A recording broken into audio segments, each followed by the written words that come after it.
আকাশে ঘন কালো মেঘ জমেছে। যখন তখন বৃষ্টি শুরু হয়ে যেতে পারে। যদিও সময়টা বর্ষাকাল, বৃষ্টি হওয়াটাই স্বাভাবিক। তাই নিজের উপর খুব রাগ চড়ছে। কেন যে বাড়ি থেকে বেরোনোর সময় ছাতা বা রেনকোটটা নিয়ে বেরোলাম না। এখন যদি বৃষ্টি শুরু হয়ে যায়, তাহলে ভেজা ছাড়া আর কোনো উপায় থাকবে না। আশেপাশে কোনো বাড়িও নেই যে গিয়ে দাঁড়াবো। নির্জন রাস্তা। রাস্তাটি গ্রামের সহজ সরল মানুষদের শহরে নিয়ে যায়। আমার নাম রোহিত, রোহিত ব্যানার্জি। আমি পলাশপুর গ্রামের বাসিন্দা। বর্তমান সময়ে কল্যাণী ইউনিভার্সিটি থেকে ইতিহাসে অনার্স করছি। পলাশপুর থেকে কল্যাণীর দূরত্ব প্রায় 100 কিলোমিটার। এতটা রাস্তা প্রতিটা দিন বাড়ি থেকে যাওয়া আসা সম্ভব নয়। তাই কল্যাণীতেই একটা ছোট্ট ঘর ভাড়া নিয়ে থাকি। আমি চাইলে হোস্টেলেও থাকতে পারতাম, তবে হোস্টেল আমার খুব একটা পছন্দ নয়। গতকাল রাতে ফোন করে মা বাড়ি ফেরার কথা বলে। কি নাকি জরুরি কাজ আছে, তাই বাড়ি ফিরছি। যদিও এখন বাড়ি ফেরার কোনো ইচ্ছে ছিল না। সামনে এক্সাম, পড়াশোনার অনেক চাপ। আর তাছাড়া সামনে এক্সাম জেনেও মা যখন বাড়িতে ডেকেছে, তার মানে নিশ্চয়ই কোনো জরুরি কাজ আছে, তাই বাড়ি ফিরছি। কথায় আছে, যেখানে বাঘের ভয় সেখানে সন্ধে হয়। যেটার ভয় পাচ্ছিলাম সেটাই হলো। ঝমঝম করে বৃষ্টি শুরু হয়ে যায়। অগত্যা বৃষ্টি থেকে বাঁচার জন্য এদিক ওদিক তাকিয়ে একটি ছাউনি খুঁজতে লাগি। একটু দূরেই একটি পুরনো বাড়ি দেখতে পাই। আমি দৌড়ে এসে সেই বাড়ির নিচে দাঁড়াই। বৃষ্টি থেকে তো বাঁচলাম, এটা ভেবে শান্তির নিঃশ্বাস ফেলতেই আমার একটা কথা মনে পড়ে যায়। বর্তমান সময়ে আমি যে বাড়ির ছাদের তলায় দাঁড়িয়ে আছি, সেই বাড়ি নিয়ে গ্রামেগঞ্জে একটি গুজব আছে। এটা নাকি একটা ভুতুড়ে বাড়ি।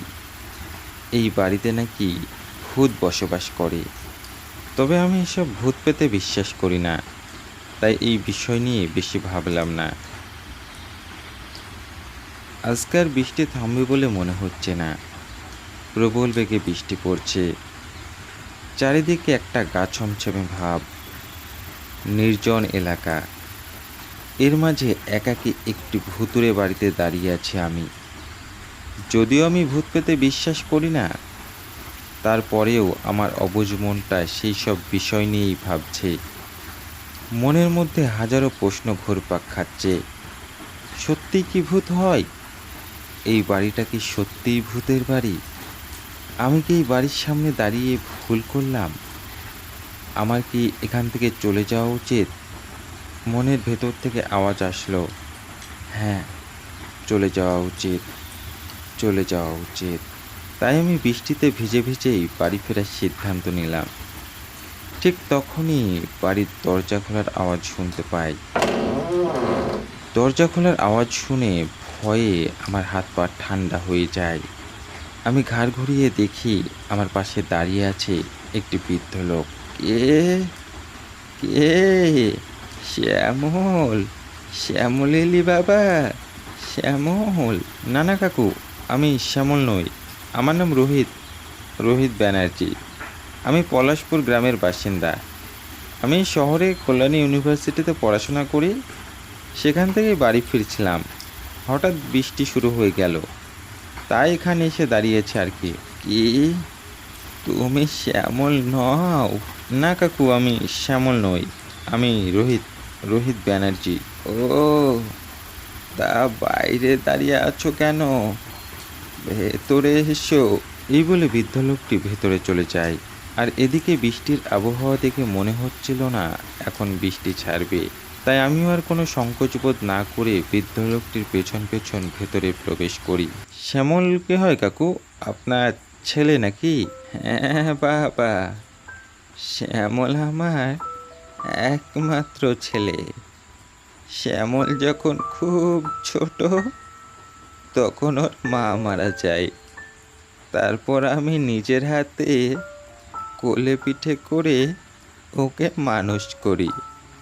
আজ সে অনেক বড় ব্যক্তি, আমেরিকার একটি মস্ত বড় কোম্পানিতে জব করে, আর আজকে তার বাড়ি ফেরার কথা।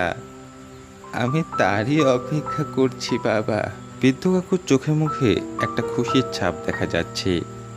তিনি তার ছেলেকে দেখার জন্য কতটা অস্থির সেটা ওনাকে দেখেই বোঝা যাচ্ছে। এই বিষয় নিয়ে আমাদের মধ্যে আরো অনেক গল্প হয়। গল্পের মাঝে হঠাৎই দরজায় টোকা দেওয়ার আওয়াজ শুনতে পাই। ওই তো, ওই তো, শ্যামল এসেছে, শ্যামল এসেছে মনে হয়। এই বলে বৃদ্ধ কাকু দরজা খুলতে চলে যায়। আমি বসে থাকি। 15 মিনিটেরও বেশি সময় ধরে বসে আছি, কিন্তু বৃদ্ধ কাকু আসে না। এদিকে বৃষ্টিটাও প্রায় ছেড়ে গেছে, তাই নিজেই বৃদ্ধ কাকুকে বিদায় জানিয়ে বাড়ি ফেরার জন্য বাইরে আসি। কিন্তু আমি সেখানে কাউকে দেখতে পাই না। আমি এদিক ওদিকে দু একবার ঘাড় ঘুরিয়ে বৃদ্ধ কাকুকে খুঁজলাম, কিন্তু কোথাও খুঁজে পেলাম না।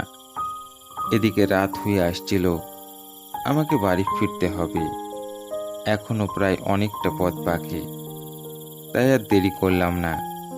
বৃদ্ধ কাকুকে বিদায় না জানিয়েই আমি বাড়ির দিকে রওনা দিলাম। পরের দিন সকালে আমি আমার বাবাকে ওই ভুতুড়ে বাড়ির কথা খুলে বলি ওটা ভুতুড়ে বাড়ি নয়, ওই বাড়িতে আমি একটা মানুষ দেখেছি। সবটা শুনে বাবা বলে, তুমি যার কথা বলছো তার নাম কল্যাণ ব্যানার্জি, কিন্তু সে তো 10 বছর আগে মারা গেছে। তার একটি ছেলেও ছিল, কিন্তু সে তার বাবার সাথে তেমন যোগাযোগ করতো না। বৃদ্ধ বয়সে লোকটি অবহেলায় মারা যায়। তার মরাদেহটাও পচে গিয়েছিল। শুনেছি তাও নাকি তার ছেলে তাকে দেখতে আসেনি। বাবার মুখে এমন কথা শুনে আমার শরীরের এক একটা রোম খাড়া হয়ে যায়।